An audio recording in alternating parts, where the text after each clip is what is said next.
Taste the Daily. செய்தியாளர்களை சந்தித்த ஜெயக்குமார் அனைத்து தரப்பினராலும் வெறுக்கப்படும் ஆட்சிதான் தீய சக்தி திமுக ஆட்சி என்று சாடினார். இந்த ஆளும் இந்த சர்வாதிகார இடியமன் ஒரு முசோலினி அரசு, இந்த மு.க. ஸ்டாலின் அரசு இது வீட்டுக்கு அனுப்பணும். நாட்டுக்கு மக்களுடைய எதிர்பார்ப்பு அனைத்து இந்திய அண்ணா திராவிட முன்னேற்ற கழக அம்மா அரசு நம்முடைய கழக பொதுச்செயலாளருடைய தலைமையிலே அமைய வேண்டும் என்றது. காரணம் என்னன்னு சொன்னா, இன்னைக்கு பல்வேறு பிரச்சனைகள் தமிழ்நாட்டில், அதாவது தினந்தோறும் சட்ட ஒழுங்கு பார்த்தீங்கன்னா ஒரு மோசமாயினே போகுது. ஒரு யாருக்குமே பாதுகாப்பு இல்லை. ஆசிரியர்கள் பார்த்தீங்கன்னா ஒரு வகுப்புல போய் இன்னைக்கு கொலை செய்யப்படுகின்ற ஒரு நிலைமை. மருத்துவமனையில் பார்த்தீங்கன்னா மருத்துவர் மீதான தாக்குதல். ஒரு பக்கம் மருத்துவர் மீதான தாக்குதல் பார்த்தா, பொதுமக்கள் பார்த்தீங்கன்னா அந்த மருத்துவமனைகள் மருத்துவர்கள் இல்லாத சூழ்நிலையில பல உயிரிழப்புகள் ஏற்படுகின்ற ஒரு சூழ்நிலை. டெங்கு ஒரு பக்கம் அதிகமாயிட்டே போகுது. அதை கட்டுப்படுத்துவதற்கு எந்த நடவடிக்கை எடுக்கிறது? திண்டுக்கல் கிழக்கு மாவட்ட கழகம் சார்பில் அதிமுக கள ஆய்வு கூட்டம் சட்டமன்ற உறுப்பினர் தேன்மொழி தலைமையில் நடைபெற்றது. இக்கூட்டத்தில் சிறப்பு அழைப்பாளர்களாக கலந்து கொண்ட முன்னாள் அமைச்சர்கள் நத்தம்ரா விஸ்வநாதன், எஸ் செம்மலை ஆகியோர் நிர்வாகிகளுக்கு ஆலோசனைகளை வழங்கினர். அப்போது பேசிய முன்னாள் அமைச்சர் எஸ் செம்மலை, கொரோனா காலத்தில் அரசு ஊழியர்கள் மற்றும் பொதுத்துறை ஊழியர்களுக்கு முழு சம்பளத்தையும் கொடுத்து வாழ்வாதாரத்தை உயர்த்திய ஒரே முதல்வர் அதிமுக பொதுச் செயலாளர் எடப்பாடி கே. பழனிசாமி தான் என பெருமிதம் தெரிவித்தார். இந்த நிகழ்ச்சியில் முன்னாள் சட்டமன்ற உறுப்பினர் வேணுகோபால், கழக அம்மா பேரவை இணை செயலாளர் ஆர்.வி.என். கண்ணன், எம்ஜிஆர் இளைஞரணி இணை செயலாளர் ரவி மனோகர் உள்ளிட்ட கழக நிர்வாகிகள் ஏராளமானோர் கலந்து கொண்டனர்.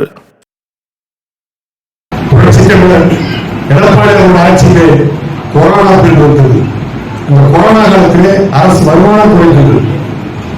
மற்ற மாநிலங்களிலே கேரளாவாகட்டும், ஆந்திராவாகட்டும், கர்நாடகாவாகட்டும் அரசு அலுவலர்களுக்கு, அரசு ஊழியர்களுக்கு பாதி சம்பளம் தான் கொடுத்தார்.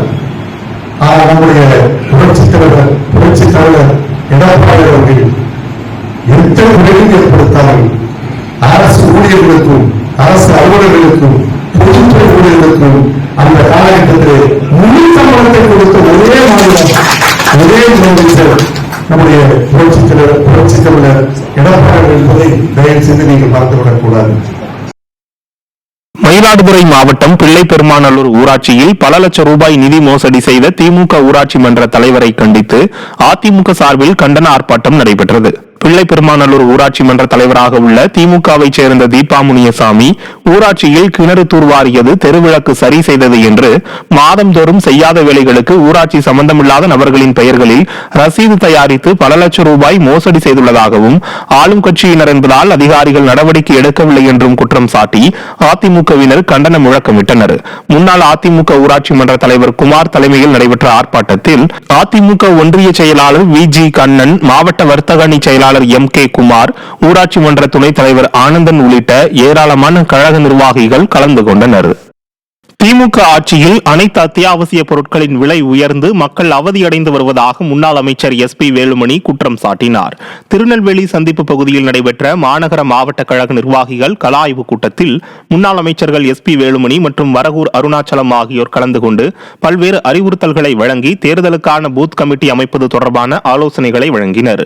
கூட்டத்தில் பேசிய அதிமுக தலைமை நிலைய செயலாளரும் முன்னாள் அமைச்சருமான எஸ்.பி. வேலுமணி, திமுக ஆட்சியில் 3 ஆண்டுகளாக எந்த வளர்ச்சி பணிகள் நடைபெறவில்லை என்று குற்றம் சாட்டினார். சொத்து வரி உயர்வு, பால் விலை உயர்வு, எல்லா இடத்திலும் கஞ்சா புழக்கம் ஆகியவற்றை பார்த்து வேதனையடைந்துள்ள மக்கள் ஸ்டாலின் ஆட்சியே வேண்டாம் என்று கூறுவதாக தெரிவித்தார். பொதுமக்கள் தயாராக இருக்கிறார்கள். எதுக்கு? இந்த ஆட்சி இருக்கக்கூடாது, திமுக ஆட்சி இருக்கக்கூடாது. திமுக ஆட்சியில் 3 வருஷம் எதுவுமே நடக்கல. சொத்து வரி உயர்வு, மின்கட்டண உயர்வு, பால் விலை உயர்வு, கட்டுமான பொருட்கள் விலை உயர்வு, சட்ட ஒழுங்கு சரியில்லை, எங்க பார்த்தாலும் கஞ்சா விற்கிறான். இந்த ஆட்சி இருக்கக்கூடாது. இன்னைக்கு ஏழைகள், நடுத்தர வர்க்கம், அதே போல தொழில் முதலாளிகள், தொழில் முதலீட்டாளர்கள், இன்றைக்கு விவசாயிகள், திமுக எப்பவுமே ஓட்டு போடக்கூடிய அரசு ஊழியர் கூட இந்த ஆட்சி வேண்டாங்கிறாங்க. தூத்துக்குடி தெற்கு மாவட்ட அதிமுக சார்பில் கட்சி வளர்ச்சிப் பணிகள் குறித்த கள ஆய்வுக் கூட்டம் தூத்துக்குடி தெற்கு மாவட்ட செயலாளரும் முன்னாள் அமைச்சருமான SP சண்முகநாதன் தலைமையில் தூத்துக்குடியில் நடைபெற்றது. இதில் முன்னாள் அமைச்சரும் அதிமுக தலைமை நிலைய செயலாளருமான SP வேலுமணி கலந்து கொண்டு நிர்வாகிகளுக்கு ஆலோசனைகளை வழங்கினார். இதில் கழக அமைப்பு செயலாளர் N சின்னதுரை, மாவட்ட அவைத்தலைவர் வழக்கறிஞர் திருப்பார்கடல் உள்ளிட்ட மாநில, மாவட்ட, ஒன்றிய, கிளை கழக நிர்வாகிகள் பலர் கலந்து கொண்டனர்.